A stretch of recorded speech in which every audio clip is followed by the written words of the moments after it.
On that first day, we'd hit our entire target. We'd raised 50 grand, had 3,000 orders, and suddenly thought, we can't do this in the kitchen. Then the wonderful COVID came along. Freelancers world just stopped, but we luckily had this money, we had this idea and focus. So we said, let's make it happen. Been 5 years this week. Yep. Since we officially launched in May 2020, and we're now the UK's most awarded deodorant. We have an office, a swanky office next to Liberty. Amazing. The UK and the US. We're about to launch into Europe. And actually, it's given us a chance to step away from like being in the weeds too much. We've now hired a C-suite. We've got CEO, CFO, CMO. So fortunately, we were introduced to your company and to you, 2020. Yeah. Well, we're still clients. We love Doris. And Doris is amazing. Doris is like OG member of Hatch. I think she's been with us the longest of anyone.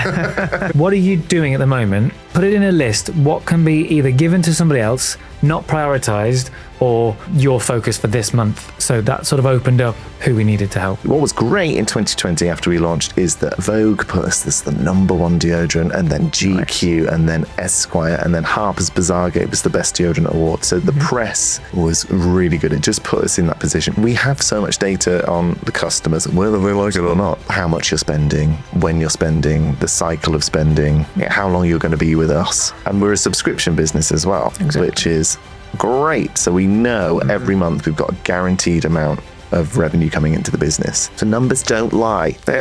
Afternoon, chaps. Hello. Hi. How are we doing today? Very good. How are you? Good. Very well. Good. It's been a journey, hasn't it? It really has. I think we first met 2020. Was that 4 years ago now when you guys first began your journey? And it's been a whirlwind since then.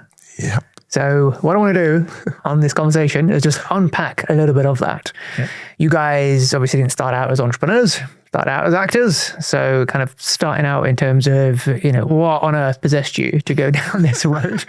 Why did you do it? And how has the journey been and where is it going? So in terms of high level facts now, in terms of ACT, where it is today, what does that look like? And then we'll reverse back in time to 5 years and see where has the time gone. And how did you get here? It's pretty big. Yeah. We've got about 30 members of staff now. Yeah. We have an office, a swanky office next to Liberty. Amazing. The UK and the US. Yeah. We're about to launch into Europe. Later this year, we'll be launching in Australia. So it's a big machine now. It feels amazing. Yeah. And actually, it's given us a chance to step away from like being in the weeds too much. We've now hired a C-suite. We've got CEO, CFO, CMO. Yeah. So it gives us the chance to do things like this a bit more, which is nice. Yeah. Fantastic. It's been really nice. Yeah. In the last few months, it's really taken a turn. We said this yesterday, didn't we? It sort of really turned that corner of, okay, it's now becoming that machine that it needs to be. Yeah. It took a long time to get there. Absolutely. And a lot of wrinkles and stress. Yeah.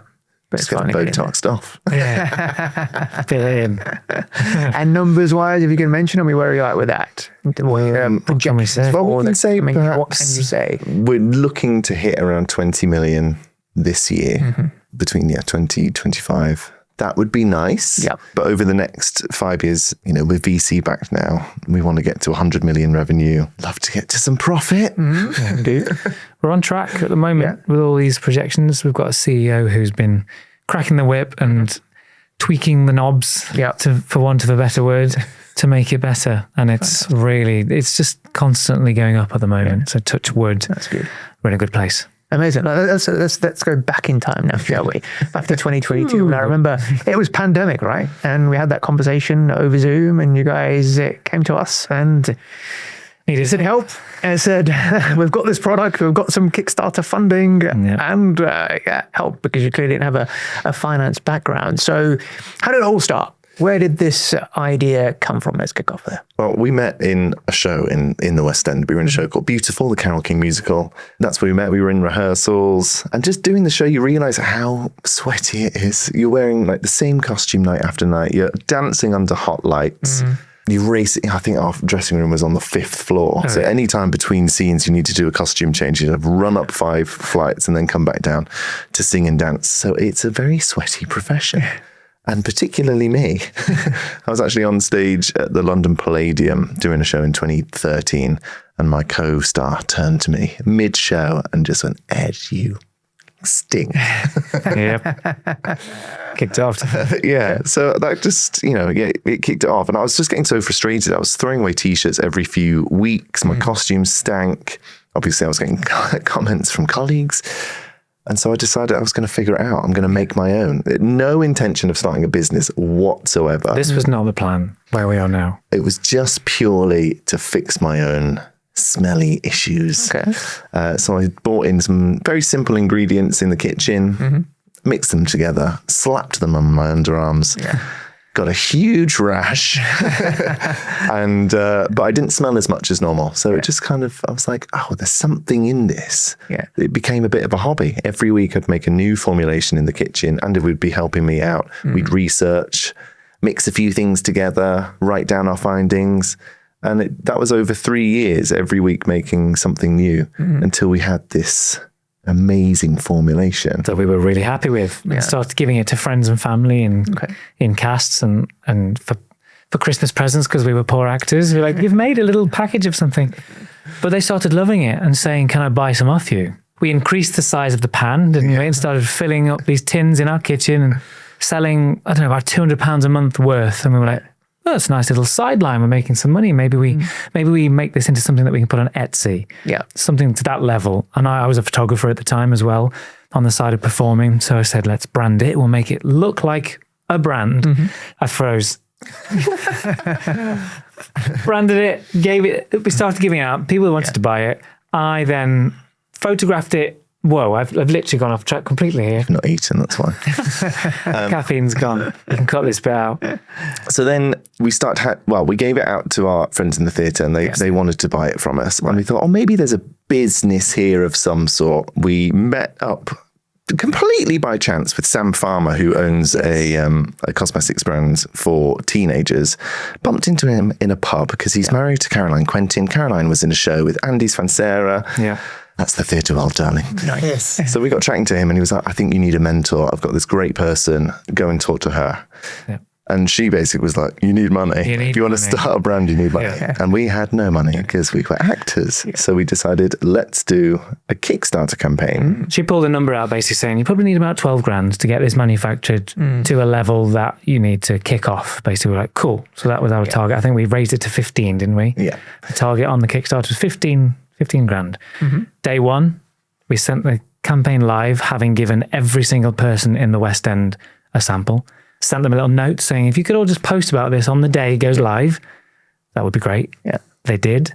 On that first day, we'd hit our entire target by the end of the day. Amazing.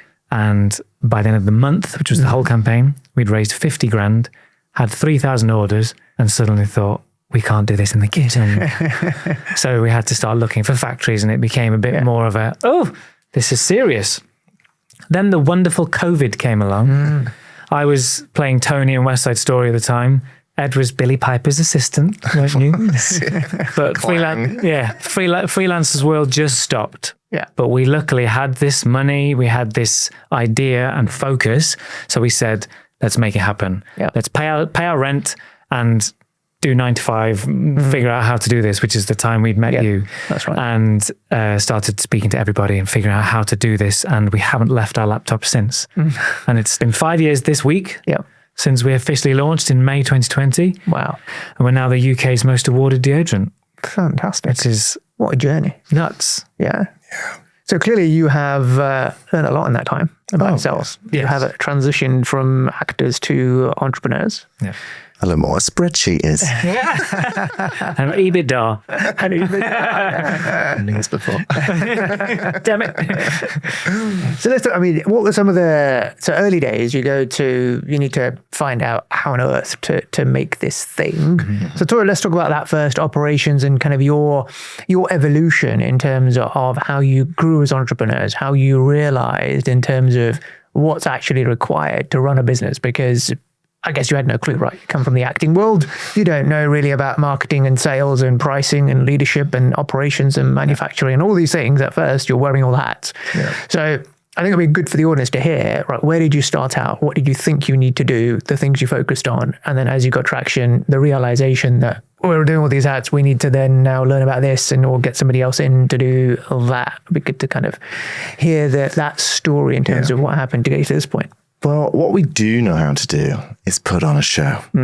So like the branding, like the ideas of the marketing and how we were going to sell it, the copywriting, we wrote everything on the packaging. We wrote our fragrances inspired by scenes, and they're all named after scenes. So that was kind of like, that was the easy bit. Creative bit, that's fine. Yeah. And we still do that. Like I do all the product. I still do a lot of the copywriting. Andy is the creative director. He's on the shoots. He's, telling the actors and models, how to move on set.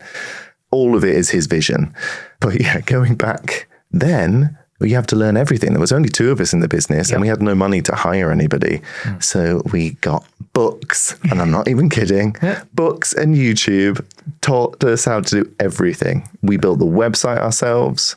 Never done that before. Our website that is live now is still the one we made. Wow. A few tweaks, obviously, but we kind of keep getting told not to recreate it because to redo it because it's converting so well, and you're like, but I hate it. I can see the bits that I did so long ago. I'd say finance was probably the hardest bit. Yes. I had never looked at a spreadsheet in my life until doing this. Sum equals. That is the extent of my knowledge still.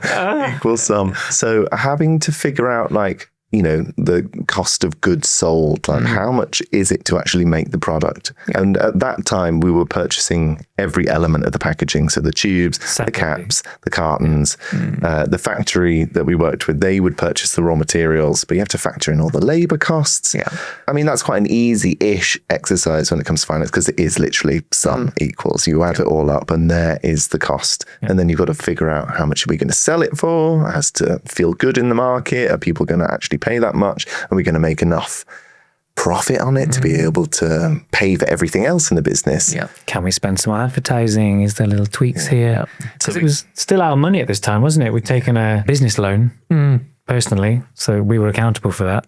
So we had a bit of cash on top of that Kickstarter to do those tweaks. But we got some external help on finance. Do you remember Maria? I do. I think that was one of our biggest skill sets, is that we weren't afraid to ask for help. So we did the searching. We found the people to speak to. Every time we networked or were at an event, we'd talk about it, not in a arrogant way, but we just go, you don't know anyone that knows how to do X, Y, and Z, do you? And then, yeah, absolutely. One thing we learned about the beauty industry is that people are a lot more willing to help you than the acting industry. Right. We learned that quite quickly. Which is nice. Sense, because we're all competing for jobs in theatre, but in beauty it's not. I mean, it's competitive in terms of brand, but it's not cutthroat. Yeah. Nice. So we got some finance help, and she helped us build out a financial model. And when you see it all put in on a spreadsheet, it just becomes so clear. And she did it with some nice colours to keep us entertained as well.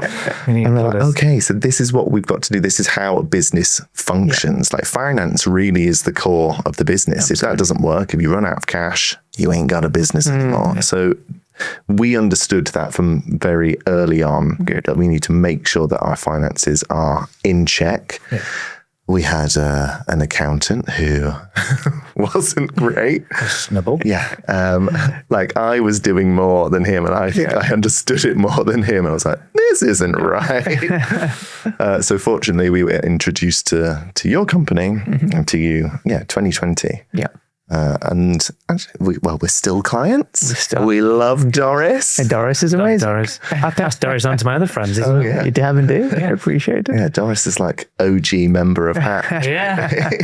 I think she's been with us the longest of anyone. We don't speak to her as much as we used to. I know. Just sad. I do miss her chats about her cat. And she got married recently. Yeah. She did, She's actually, for the first time, taking a holiday. She's on honeymoon in Hawaii at the moment. See, as we speak. Oh, I did congratulate her though. Yeah. Bless her. Yes, and that help was very important. When that came along, it was quite a relief. And she has a lot of knowledge that was not even worth us spending time on learning.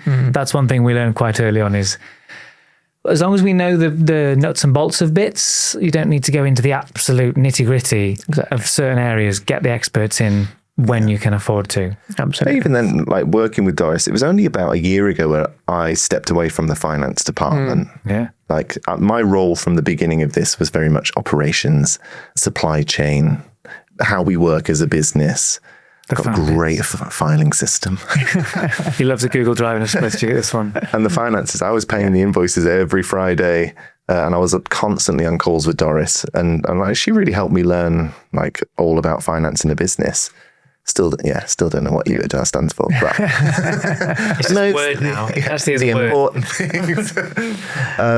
I would always say to a founder, like, you need to know the basics of every aspect of the business. I think offloading too soon puts the business in jeopardy. Yeah, exactly. Because then you can't hold that person to account. You don't really know how that part of the business functions properly. So that's why from the beginning, we've always been like, we need to understand how each part works before we bring in an expert. Make sure that they're training us up at the same time so we understand how it works. And that's put us in good stead. Yeah, that's really good advice, actually, because a lot of founders, they raise loads of money and then just go out on a mad hiring spree, but then find it difficult to, because like you said, they don't know what's going on and they suddenly lose control, no visibility, and things can kind of be whittled down very quickly when you're raising money. It's really hard to hire as well, because when you can't afford the recruiter fees, you're sort of left with just putting a post on LinkedIn and you don't really know who comes in. We learned quite quickly who and how to hire. But you're always going to make mistakes. Absolutely. It's not easy. So let's unpack that slightly in terms of the order of hiring and what you were doing, because it's only been sort of 5 years in the business. So first year you raised the 50,000, the business loan. When did you actually get to the realization that actually this is something really big here? And first, what maybe have started out in terms of a brand for, let's say, actors, when did it dawn on you that actually this could be a potentially mainstream product and we need to raise a lot more funds? So kind of talking through that year by year journey. I think the Kickstarter highlighted to us that this was a mainstream product. Like, it was, although actors were very much supportive of us doing it, not all of them put any money in because actors have no money. The moral of the story. We had people from all different professions, from nursing to finance. Like, it made us realize everyone needs a good deodorant and everyone's searching for one. And actually, it's a great statistic from Mintel, which is 71% of people are unhappy with their deodorants. So it's easy to persuade them to make the switch. And when they find the one that they like, they really stick with it. So hiring, obviously we did that Kickstarter. Then we got the business loan, Virgin Startup Loan, which was 50K as well. Then we did our first ever raise, which was Friends and family. Yeah, friends and family. But really hard to do. Convincing your family or friends of friends, being like, yeah, give us money. Do you know anyone rich? Do you know anyone rich? It's just like the topic of conversation every time I went somewhere. So what did we raise? £150,000. SEIS. SEIS, people love that. It's a good hook. That got us to launch, basically, and it gave us enough runway for about a year after that. So we launched 2020. What was great in 2020 after we launched is that Vogue put us as the #1 deodorant, and then GQ, and then Esquire, and then Harper's Bazaar gave us the best deodorant award. So the press was really good. It just put us in that position. We also launched in Selfridges. In COVID, nobody was there, but the prestige of launching in Selfridges was great for us. So that helped bring in the revenue. And I think the first year that we traded, we did about just under $500,000. I think it was 400,000, which is a pretty good year. Absolutely. We've all watched Dragon's Den. Nobody does that in the first year. So, come on. And do you think that was down to because you're both creative, like you say, you've got at the branding, the PR, you need to go out and sell. A lot of the time when I'm speaking to business owners, that they tend to go from doing the business, being the technicians, and not realizing that actually they need to take their focus more into marketing and sales, because ultimately you need customers to have a business. If you have no customers, you have no business.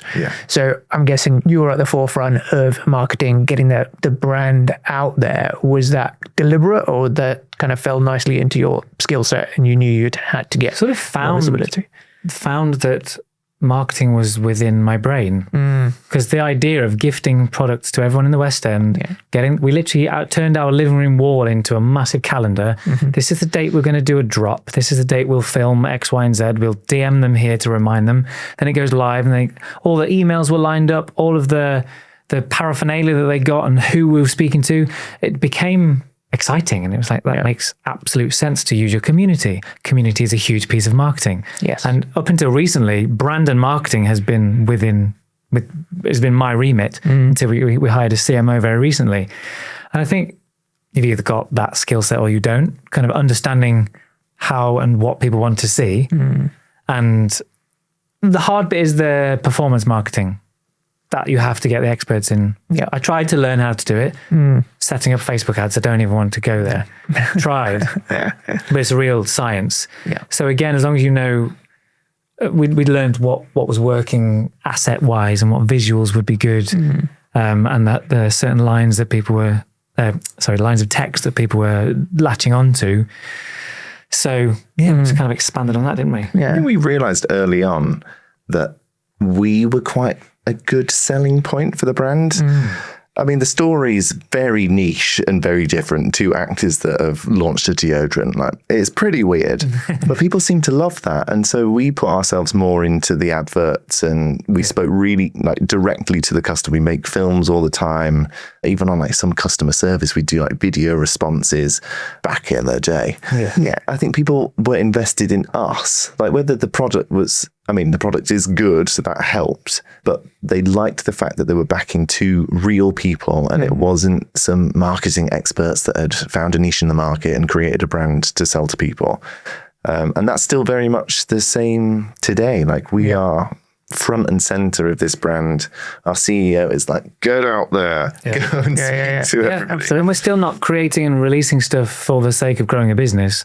We're creating products that we want and that are good and perform and are better for the planet and you, and that will always be our ethos. Otherwise, I don't care enough. I'm not there to make as many products as possible and get in everyone's bathroom. It's if you like Act, you like Act. There's other deodorants. If you don't, that's fine. What we want to do is to know that we've created something that actually has purpose and an ethos behind it, because it matters to us. Yeah, I would not have ended my career if this wasn't going so well as an actor. Fact. Exactly. But ultimately what you did was you solved a problem. You solved a problem for yourself, meaning that if you're solving a problem for yourself, that other people have that same problem. And, marketing is all about finding that person who has that specific need or problem to know, like, or trust you. So it's a case of, if you've got something that solves a problem, that means there's some value being created in the world. And then you go out and talk about it and people come and buy it. Because the product is quite, eco-friendly, environmental, etc. And you've kind of ridden the wave as the West has kind of transitioned towards being more aware of that kind of stuff. Was that always part of the agenda at the beginning, or did you kind of make it a part of it because you felt, this is part of our values that needs to be demonstrated in the product, and we need to make sure that the ingredients we're using and how it's made and how it's sourced and how it's positioned reflects that? It became the main USP in the beginning, wasn't it? It was, this is a plastic-free deodorant. This is a natural deodorant. This is fully recyclable. And I think that's what helped build the following that we had as, these guys care and they're doing something good. Yep. So great at that time. Now, as the world's shifted 5 years on, it's not really a selling point. People are smart now and are kind of expecting companies to do it.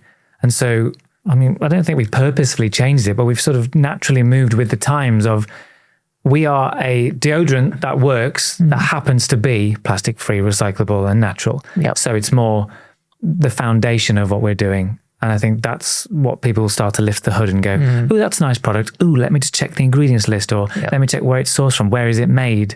And so we're very proud of the foundation of what we've made. Will never change. Even as we expand the range, it always has to hit these same brand pillars of ethical standing. Yeah. And I think that is what we want the bigger guys to do, to make it easier for the smaller ones to do.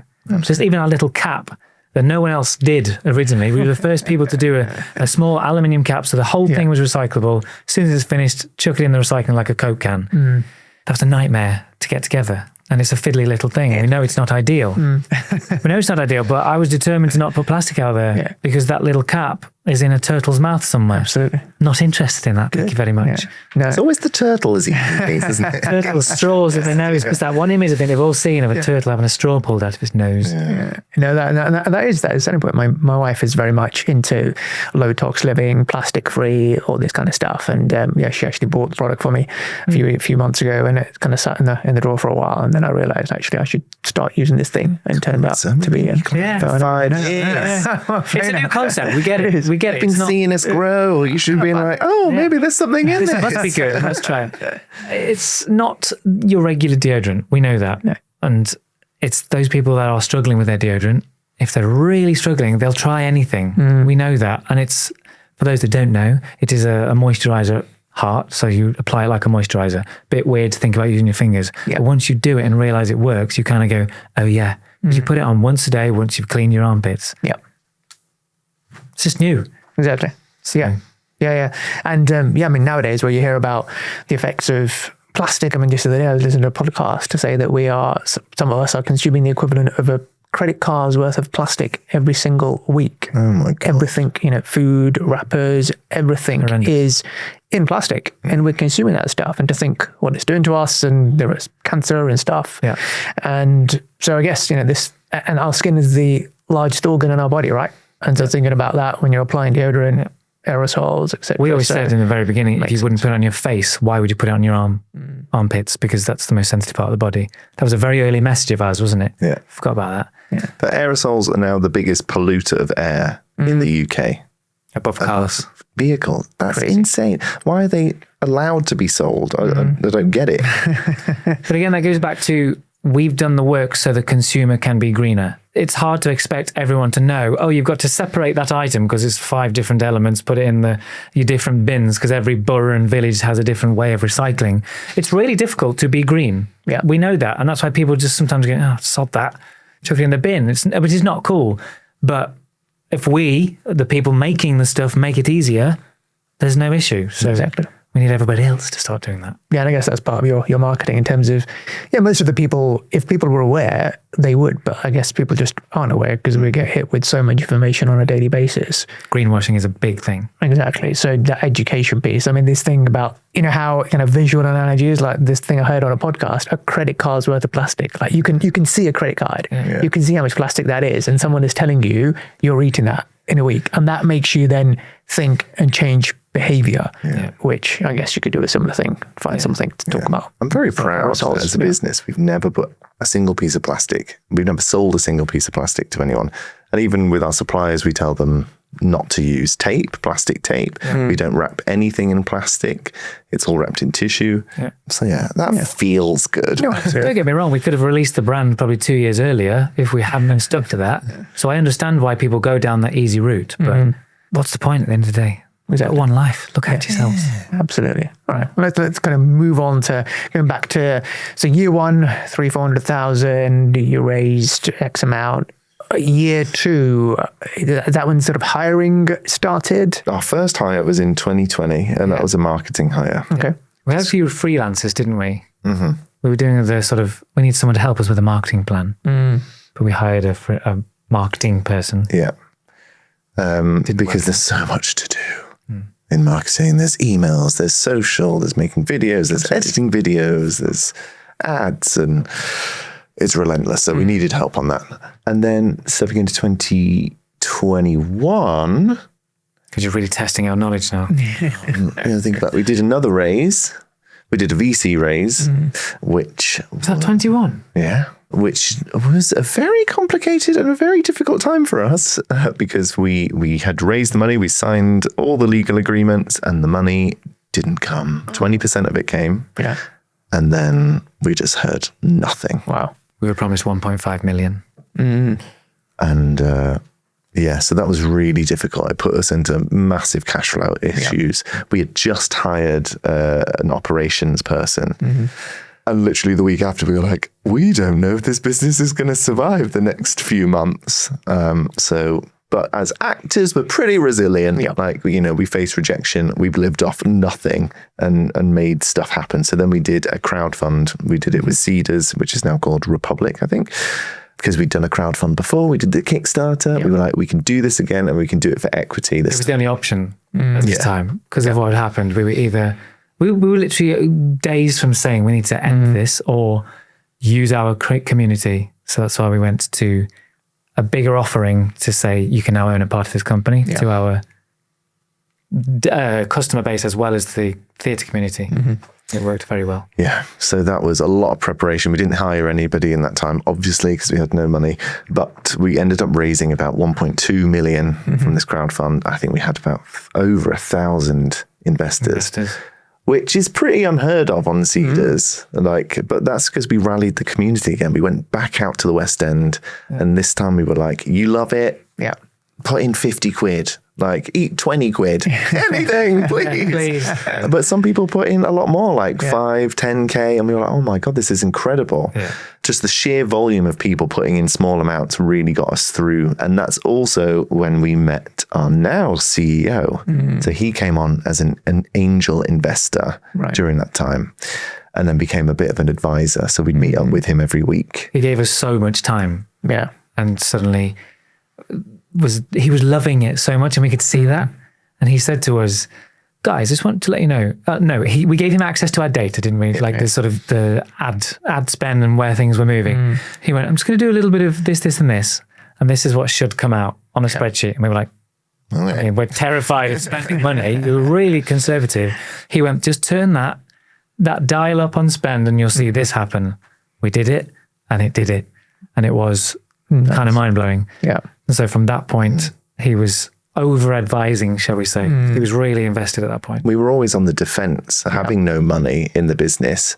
Paying Friday invoices was the worst moment of my life. Just being like, who do we not pay this week? It's scary. So for somebody to come into the business and be like, you actually have to spend money to grow.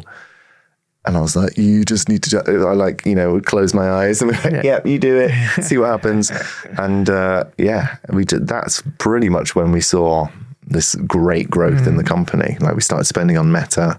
And was that because you had an understanding of the numbers in terms of the cost to acquire a customer? Yeah. And you already knew that. So someone says to you, well, this is the cost to acquire a customer. This is the value of that customer. So if you are spending more on that, that's going to go up. Exactly. And that realization on a spreadsheet is like, okay. And the agency we were using for ads were data nerds. So him being a data nerd, them being a data nerd was like a match made in heaven, and it all just dialed up, and they fed in our email data along with anyone that visited the website and all of our cookies and all that stuff. And you're like, like a perfect little chalice of data. And now we've got like a head of data insights in the company because we've realized, it's really important. Yeah. Again, it's a science. We can do the artistic bit, we can do the fun marketing, but in the back end of the business, it is such a science. Yeah. We have so much data on the customers, whether they like it or not. Not your personal data, but like how much you're spending, when you're spending, the cycle of spending, how long you're going to be with us. And we're a subscription business as well, which is great. So we know every month we've got a guaranteed amount of revenue coming into the business. Yeah. And that helps you just plan out. So numbers don't lie. There. Yeah. Which is nice to see a sort of trajectory of, if we keep growing at this rate, there's a point when if you had to turn off spend, you'd still make this much on subscriptions. So there's always that sort of, we're on the right path. Yeah. We knew that quite early on. And when did you launch the subscription? Straight away. Straight away, yeah. It's always been there. Fantastic. Yeah. We've still got some of those first subscribers with us. Our very, very first subscriber is still a subscriber. I actually think that cohort of customers is one of the biggest cohorts that's like stayed with us. They're an anomaly, because it's so high. But obviously they were just big fans of us from the start and have stayed. Fantastic. I mean, that is, everyone's into subscription businesses these days, and that's where you're going to get the big multiples. So is that something that you kind of thought about at the beginning and said, and had that vision that, yes, we want people to buy this regularly? Yeah. It's still hard to educate them around it because a lot of people still think, I'm going to be tied into it forever. I can't cancel it. You're going to make it really difficult. It's absolutely not. It's just as long as we can showcase that you can cancel it any time You can move the delivery dates whenever you like and swap your product. It's not as harsh as it used to be when we were younger. And it's like you're in a magazine subscription for 24 years and it goes up in price every month. It's not that at all. And it's a big thing. We thought it would be bigger in America, surprisingly, but they're actually even more wary. Are they? Yeah, but it is subscription over there as well. Yeah, I think because we launched in COVID as well, like D2C was the thing. That's true. Loads of brands just absolutely went nuts during that time. So we were quite lucky that we launched. It was like the perfect moment to launch a D2C subscription brand because people were willing to try a natural deodorant if they'd never done it before because they were safe at home. Yeah. They weren't going to embarrass themselves. And the weather was divine, so everyone was looking for heat protection. Obviously, that's changed a lot now. People are back in retail. They want to see it in stores. And Amazon, of course, is... the valuations of companies have changed a lot since then. Oh, yeah. Isn't it like 11 on revenue? It was crazy, wasn't it? Yeah. That'd be lovely. We'd be laughing. Sell it tomorrow. Yeah. It's all changed. Yeah. So, okay, so we're into year 2. What happens year 3? When do you really get that? Yeah, so year 3 was when we did that Seeders raise, where we found our CEO. And then year 4, we needed to do another raise. We have raised every year in this business. That was another Seeders raise, and we raised just under $1 million by a lot of investors again. And at that point, just after that, Daryl, our CEO now, he, like, because he was advising us so much, we were like, I think you should be chairman. Like, you need to have more of a role in this company. And also we knew that on the horizon, there was going to be a much bigger raise. We needed to raise about $7 million. And that's a big amount for us. Like, you know, we can do the crowdfunding, but doing that sort of professional raise is a completely different art form. And it's quite funny when we say sometimes when we go and meet these investors, we'd give them the big sort of sell, the sparkly sell. Yeah. And you just see them be like, yeah. And then as soon as Daryl would put on the spreadsheet or a little graph with squiggles, cohorts and charts, and then they'd literally go, oh my God. Yeah. And then me and Andy would just be like, all right, we'll sit out on this one, Daryl, or you can take over. Yeah. Money people like a squiggle on a graph. Yeah, indeed. As long as it's going the right way. So in terms of how did you come to the realization of who you needed to hire? So you're raising all this money. Did you have an idea of, I guess you're being advised now by Daryl in terms of, right, this is the structure we need to work towards. So marketing department, I guess that was filling up. What were the other departments that you started to build out and then eventually get to this point where you've got the C-suite? Yeah, marketing was first. We needed social media covering because at that time I was doing all social, all brand, all design. I was editing everything on Photoshop myself. So we found freelance designer, freelance brand. Then we hired social media management. CRM manager, CRM assistant now. We hired a customer service manager who was an actor. Okay. Yes. He came on as freelance first, and then we've obviously been like, do you want a job? Yeah. You're really good. I used to do the customer service myself, which was hellish. Wow. Then we handed it to the warehouse, which was even worse. Just on word answers. Atrocious. No. But my friend that I'd known for a while had set up Leon's customer service to... Oh, nice. Yeah, so I was like, fancy doing this? He was like, yeah, I do.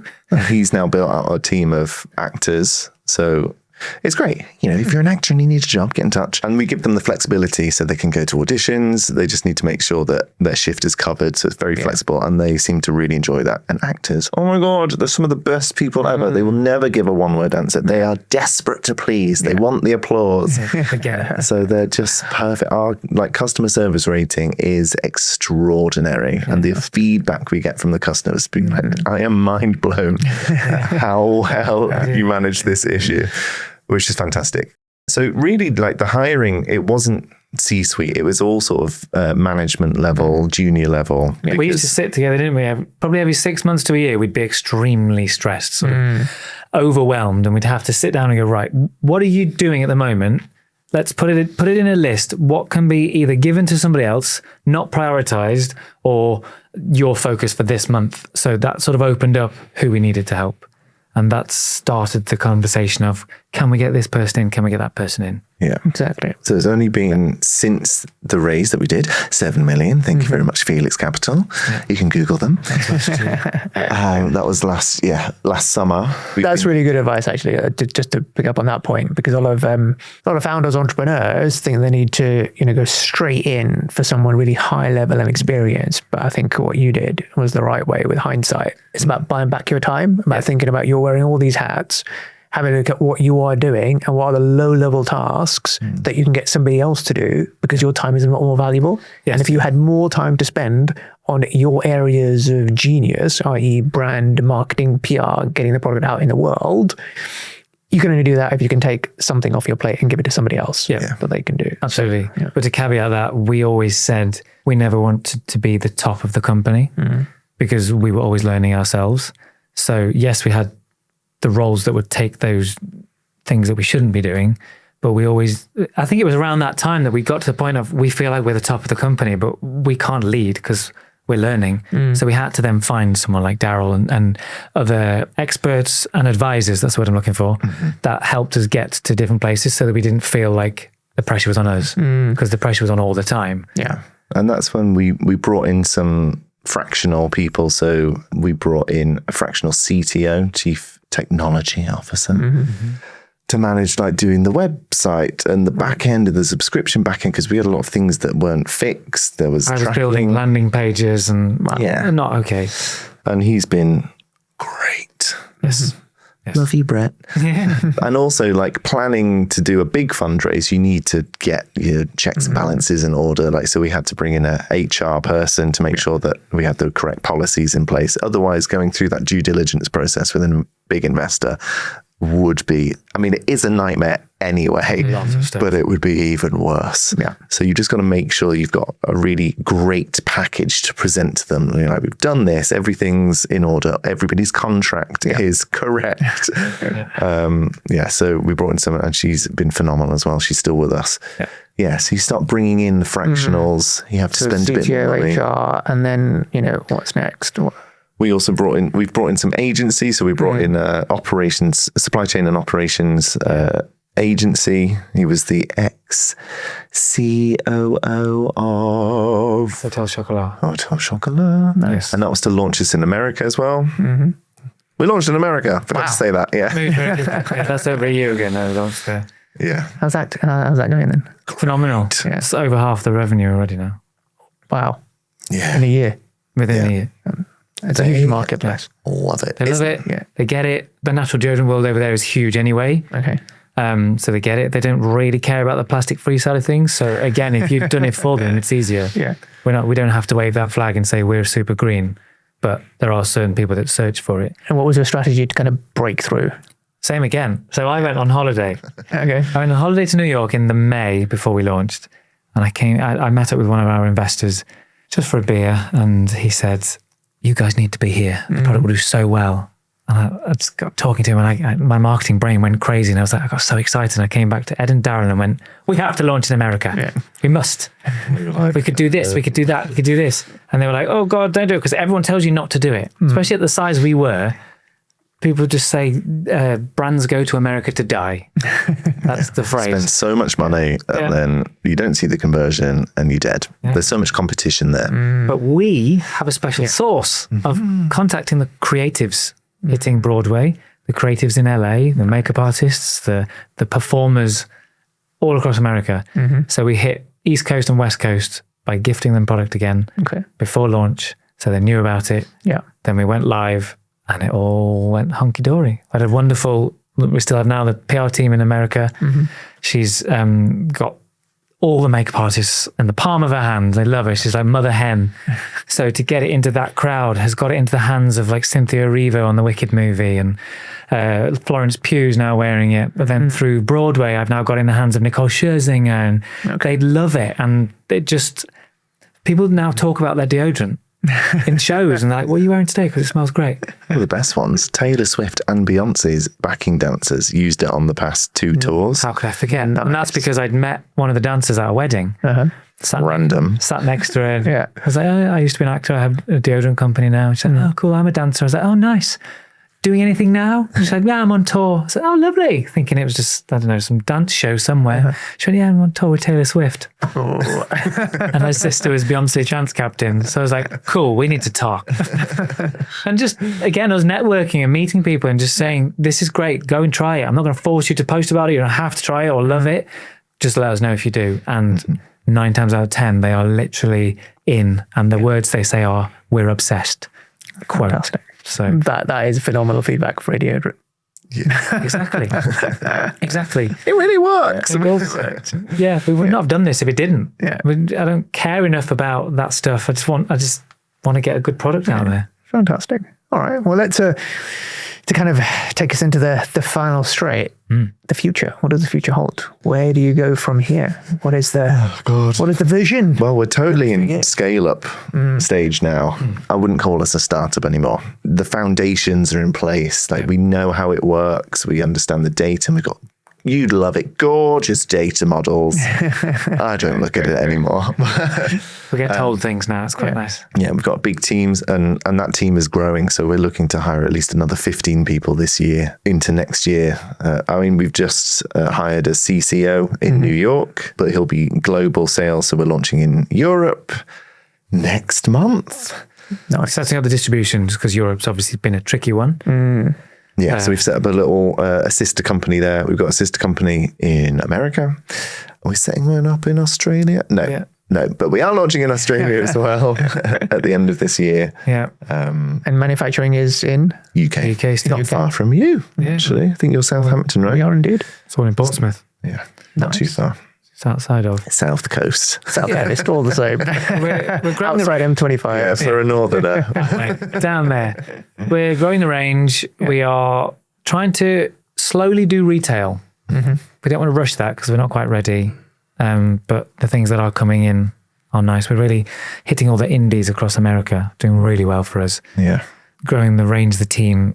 We will be doing another fundraise. Hopefully the last one. Yeah. Big one. Yeah, we say that every year. And then another one comes along. Yeah. But there's so much we can still do as a company. Daryl's the one talking about the strategy of numbers to hit. We then have to come up with the products and the ideas and the campaigns. There's a very exciting campaign coming out next month for our newest fragrance. If we can keep on that trajectory, I don't think anyone's really going to know what to expect from us. That's what I want. We're not your typical beauty brand. No. And I think that's our specialness. What do you think in 5 years' time? What do you want the world to be saying? Who do you want to be talking about? No. In 5 years, I think we want to be sort of known as that story.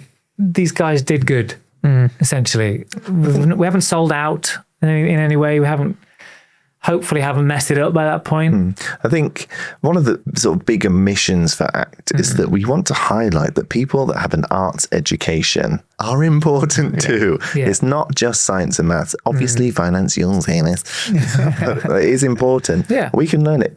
A lot of the staff, a lot of members of our team are from a performance background, whether they've been in theatre. Some of them still do it. We've got models, we've got actors, dancers. And they're just brilliant. Performers are too afraid to step on stage and not know their lines or their dance steps. And they apply that in every facet of their life. So if there's a task that they don't know how to do, they will figure it out. It's innate within you to not fail. Absolutely. Yeah. It's probably what's been our resilience to this day. We say it all the time, I don't know how or why we kept going. Yeah. Because there were points when we could have got off that roller coaster, but we kept going. Yeah. And so I think for us in 5 years, the company will be where it is. Maybe there'll be an acquisition. But for us, I want that mission to be, I want to make people understand how important an arts education can be. And that it's okay to change career. Yeah. Because that skill set will transfer extremely well. And I don't think people realize that. Yeah. You might start as an actor, but your trajectory in life may not just be an actor. You will go and do a whole array of different exciting things. And a lot of our friends are the top of their game in different lines of work, whether it's marketing or education, or we've met some politicians who used to be actors, and it helps. Yeah, it's exciting. I just don't think that performers know what their worth is. And I want to make them realize how full of worth they are. Absolutely. Not just jazz hands and splits. His brains It's in a it. big part of it at the beginning. Enjoy that bit. Enjoy it. Yeah. No, I couldn't agree with you more. In fact, that's kind of, I've gone on the same journey of actually becoming more creative, having to learn the business skills. So I coach accountants, and I'm forever telling them that to grow your business, you need to stop doing the accounting and go away and learn the skills that are going to make you a better business owner. You need to go away, you need to learn marketing, you need to learn sales, you need to learn leadership, you need to learn how to perform, how to do public speaking and stand up and speak to a group full of people to position yourself as the expert. So actually, creators and performers, this comes naturally to you. Yeah. And if you can learn the business skills, recipe for success. So couldn't agree with more there. Yeah. Definitely. We will never stop learning, even whatever happens in 5 years if we're not doing ACT or whatever. I don't think that's wise to think you know everything. Absolutely. And I never will. 100%. What would you say are in terms of in the learning sphere, what are the books or people that have had the biggest impact on you? Seth Godin, Marketing Extraordinaire. Yeah. There's a couple of platforms we used early on. Yeah. Remember that Founder one? Yeah. It was actually quite good. It was very complicated. And So Founder is an Australian entrepreneur. She started a program that you could join to learn how to launch a business. Okay. And we started it when we were a little bit far into the business. So some of it wasn't relevant, but some of it really was. Founder without an E. Founder. Yeah. Really good. YouTube videos. YouTube. There's another platform we used as well. It was like Skillshare.